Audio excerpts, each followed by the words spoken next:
So let's pick up where we left off and talk about what causes wind. Hi, I'm Jared. Welcome to Fun Science Demos. There's a lot going on here, but you can't see it because what we're going to take a closer look at today is air and how air moves. And we're going to use this setup to give you a better idea of how wind works. So our setup's pretty simple. I have a container of soil that I'm heating up with these hot lights. I have a container of ice water, and I have a nice clear tube connecting the two. And believe it or not, the air is moving between these two containers. I just can't see it because I can't see the air. Now, to help us see the air, we're going to use this really neat smoke stick that's going to generate some very safe and harmless smoke to let us see what's happening in the air. So let's jump in to see if we can figure out how wind works. Now, through science, we've discovered that things heat up at different rates. What does that mean? And as the land heats up, it heats up the air above it. And through science, we've discovered that when air heats up, it spreads out, it expands, and it becomes lighter. And because it becomes lighter, it rises. So you can't see it, but I have all of this air that's being heated up and rising. Now, take a look over here. The water's cold. And through science, we've discovered that when air gets colder, it gets denser, it gets heavier, it compresses, and that means it sinks. So I have sinking cold air over here. I have rising warm air over here. And as that warm air rises, this sinking cold air sweeps in and takes the spot of the rising warm air. So we actually have wind happening through this tube, but we can't see it. Enter our smoke stick. So now we're going to introduce some smoke and see if we can watch how the air moves. So here we go. Bring my smoke stick in, get this thing charged up. And I'm going to put it here. And you should be able to see, yeah, I actually have a small current of wind moving through my tube. You can see the smoke. Just follow the wind current through the tube, and as it comes out over here, it's rising. That is how wind works. Now, you might be thinking I was shooting the smoke through this tube, and that's what was making it move. So I'm going to reverse it. We're going to try shooting the smoke in this way and see which way the wind's blowing. So here we go. Let's charge up our smoke stick, get it fired up.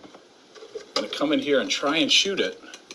You're going to see I can't get it to go through the tube, because the air is moving through the tube this direction and it's pushing it out. Even if I try shooting it in the tube, I'm going against the wind and it's not working.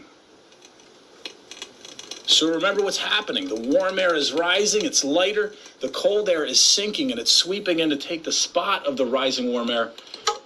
And the wind current is going this way. So let's see this one more time. Hi, I'm Jared. Okay, so the third factor that influences Earth's climate is Earth's rotation. We've already talked about this a little bit, but now consider this. Look at these numbers. The Earth's circumference is greater near the equator as compared to the poles. So the speed at which the Earth is rotating is greater near the equator. If you were standing at the equator and rotating along with the Earth, you would be rotating faster than if you were standing near the poles. So this causes a deflection of objects moving north to south, and we call this the Coriolis effect, and it determines the direction of wind currents. So if you look at this picture, the atmospheric currents are deflected because the Earth is rotating, and this determines what we call prevailing winds on our planet. See, if the Earth didn't rotate, then winds would just move in a straight direction from north to south. But because the Earth is rotating, it causes the winds to be deflected in one way in the northern hemisphere and then in the opposite way in the southern hemisphere. This video ties it all together for you. The wind can blow in any direction. However, depending on where you are on the Earth, the wind will tend to blow in a certain direction. And this wind pattern is established due to convection and the Coriolis effect. If we look at the equator, the air near the equator is much hotter than the air in temperate zones.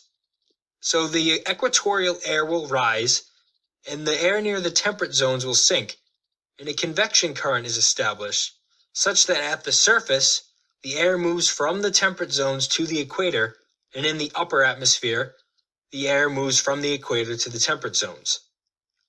Now this means that in the northern hemisphere, the air will seem to blow from the north to the south.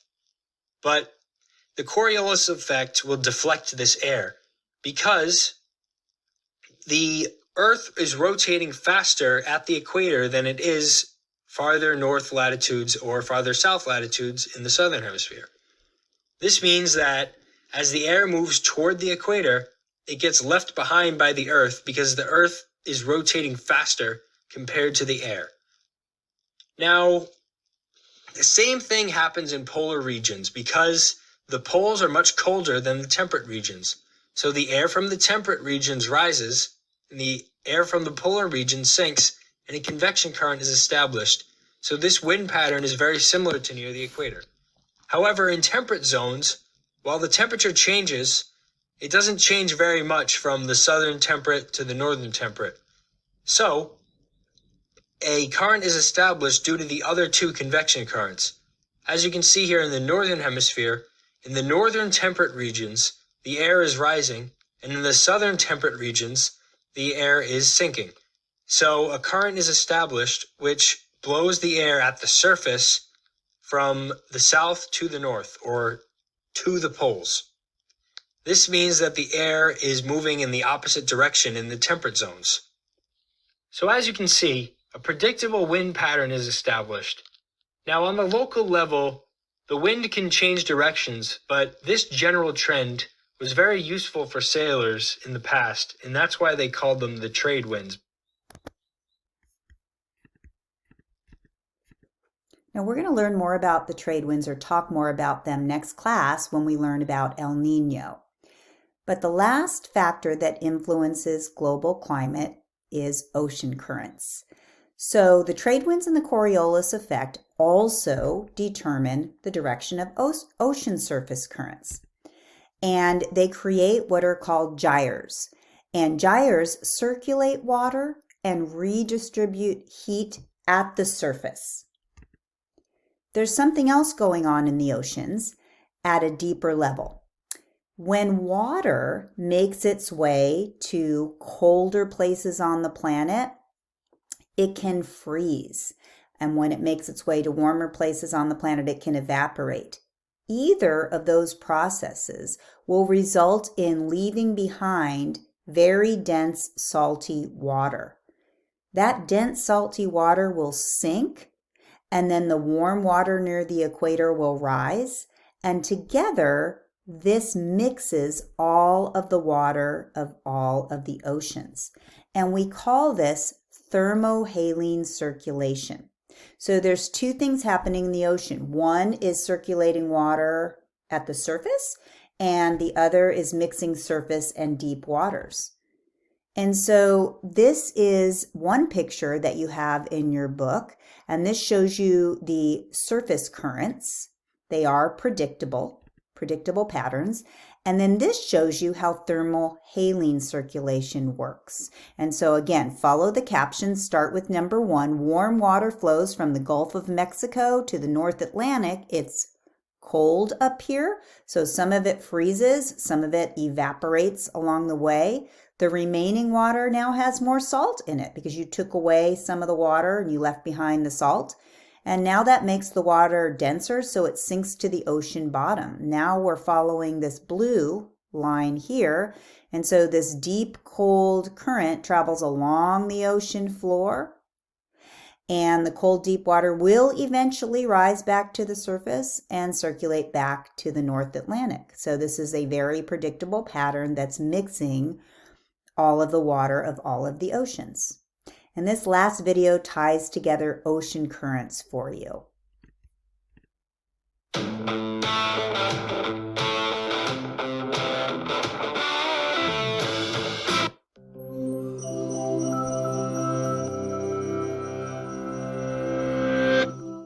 In 1992, a cargo ship carrying bath toys got caught in a storm. Shipping containers washed overboard, and the waves swept 28,000 rubber ducks and other toys into the North Pacific. But they didn't stick together. Quite the opposite. The ducks have since washed up all over the world, and researchers have used their paths to chart a better understanding of ocean currents. Ocean currents are driven by a range of sources: the wind, tides, changes in water density, and the rotation of the Earth. The topography of the ocean floor and the shoreline modifies those motions, causing currents to speed up, slow down, or change direction. Ocean currents fall into two main categories: surface currents and deep ocean currents. Surface currents control the motion of the top 10% of the ocean's water, while deep ocean currents mobilize the other 90%. Though they have different causes, surface and deep ocean currents influence each other in an intricate dance that keeps the entire ocean moving.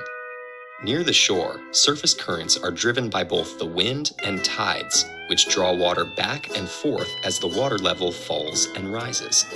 Meanwhile, in the open ocean, wind is the major force behind surface currents. As wind blows over the ocean, it drags the top layers of water along with it. That moving water pulls on the layers underneath, and those pull on the ones beneath them. In fact, water as deep as 400 meters is still affected by the wind at the ocean's surface.